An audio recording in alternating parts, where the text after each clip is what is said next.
السلام عليكم ورحمة الله وبركاته. ازيكم يا حبايبي؟ عاملين ايه؟ يا رب تكونوا بخير دايما يا رب. واللهم صل وسلم وبارك على سيدنا محمد وعلى اله واصحابه اجمعين. انساتي ستاتي، جايلكم النهارده بوصفة ان شاء الله تكون تعجبكم يا رب وتساعدكم باذن الله، تكون مفيدة بالنسبة لكم.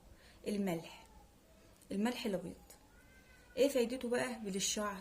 فوائد بسم الله ما شاء الله ما كانش حد يتخيلها بصراحة، ان هي بتقضي على القشرة. طب بيعمل ايه بقى الملح عشان القشرة؟ انت بتجي تضحك علينا ولا ايه؟ لا، الشعر بقى الملح بيعمل ايه للشعر؟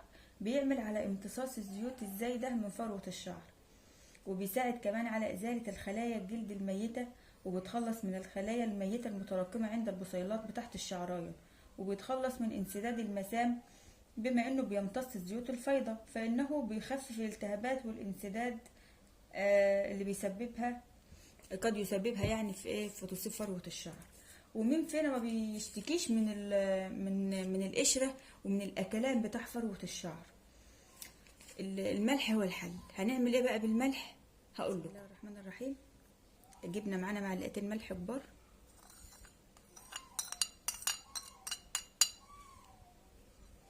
معلقتين زيت زيتون مهم قوي، بسم الله الرحمن الرحيم، اللهم صل وسلم وبارك على سيدنا محمد.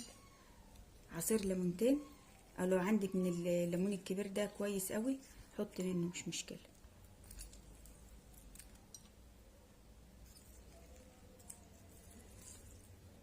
بعد ما قلبناه في بعضه تفضلي تقلبي لحد كل ما يختلط في بعضه. وتعملي ايه بقى؟ تغسلي شعرك بميه فتره.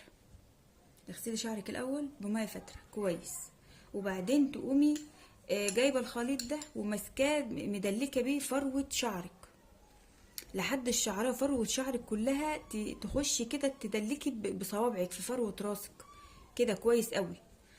وبعدين ما تخلصي تدليك تسيبيه على شعرك 5 دقايق، تدليك 5 دقايق في فروه شعرك، وبعدين تغسليه بميه بارده، بميه عاديه من الحنفيه. وبعد الميه البارده بعد ما تخلصي بقى وتشطفي شعرك وكده بالميه البارده، تقومي غاسله حاطه على شعرك البلسم بتاعك عادي خالص كأنك بتستخدميه. والوصفة دي بتطبقيها مرة بس في الأسبوع. يا رب تكوني استفدتي من وصفة النهاردة وتكون مفيدة بالنسبة لك. وصلى على النبي عليه الصلاة والسلام في الكومنتات. مع ألف سلام، باي.